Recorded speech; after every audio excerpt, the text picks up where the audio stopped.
BNP chairperson ও সাবেক প্রধানমন্ত্রী খালেদা জিয়া দীর্ঘ প্রায় ৭ বছর পর আবারও জনসভা মঞ্চে বক্তব্য দেবেন। আগামী ২১ ডিসেম্বর রাজধানীর আগারগাঁওয়ে বাংলাদেশ চীন মৈত্রী আন্তর্জাতিক সম্মেলন কেন্দ্রে মুক্তিযোদ্ধা সমাবেশে প্রধান অতিথির বক্তৃতা করবেন তিনি।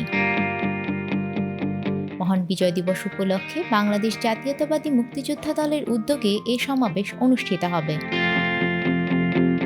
জাতীয়তাবাদী মুক্তিযোদ্ধা দলের সভাপতি ইশতিয়াক আজিজ উলফাত রোববার গণমাধ্যমকে জানান, বিএনপির স্থায়ী কমিটির সদস্য মেজর অবসরপ্রাপ্ত হাফিজ উদ্দিন আহমেদ ও তিনি গতরাতে তাদের দলের নেত্রী খালেদা জিয়ার সঙ্গে দেখা করেন। তারা বিএনপি নেত্রীকে মুক্তিযোদ্ধা দলের সমাবেশে প্রধান অতিথি হিসেবে উপস্থিত থাকার জন্য আমন্ত্রণ জানান। ইশতিয়াক বলেন, সাবেক প্রধানমন্ত্রী খালেদা জিয়া তাদের আমন্ত্রণ গ্রহণ করেছেন এবং সশরীরে সমাবেশে উপস্থিত থাকবেন বলে জানিয়েছেন। বিএনপির ভারপ্রাপ্ত চেয়ারম্যান তারেক রহমানও লন্ডন থেকে এই সমাবেশে ভার্চুয়ালি যোগ দেবেন। ২১ ডিসেম্বর বেলা ২টায় বঙ্গবন্ধু আন্তর্জাতিক সম্মেলন কেন্দ্রে এই সমাবেশের আয়োজন করা হবে। মহান বিজয় দিবস উপলক্ষে বিভিন্ন কর্মসূচি পালন করছে বিএনপি ও এর অঙ্গ সহযোগী সংগঠনগুলো। এর অংশ হিসেবে জাতীয়তাবাদী মুক্তিযোদ্ধা দল এই সমাবেশের আয়োজন করছে।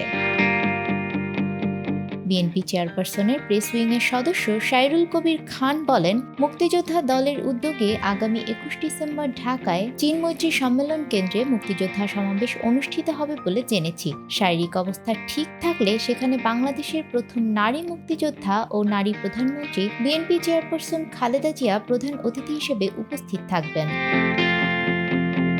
বিএনপি নেত্রী খালেদা জিয়া সর্বশেষ ২০১৭ সালে ১২ নভেম্বর ঢাকার সোহরাওয়ার্দী উদ্যানে দলের এক সমাবেশে ভাষণ দিয়েছিলেন। তাকে গ্রেপ্তার করা হয়েছিল ২০১৮ সালের ৮ ফেব্রুয়ারি। নিউজ ডেস্ক, আমাদের সময়।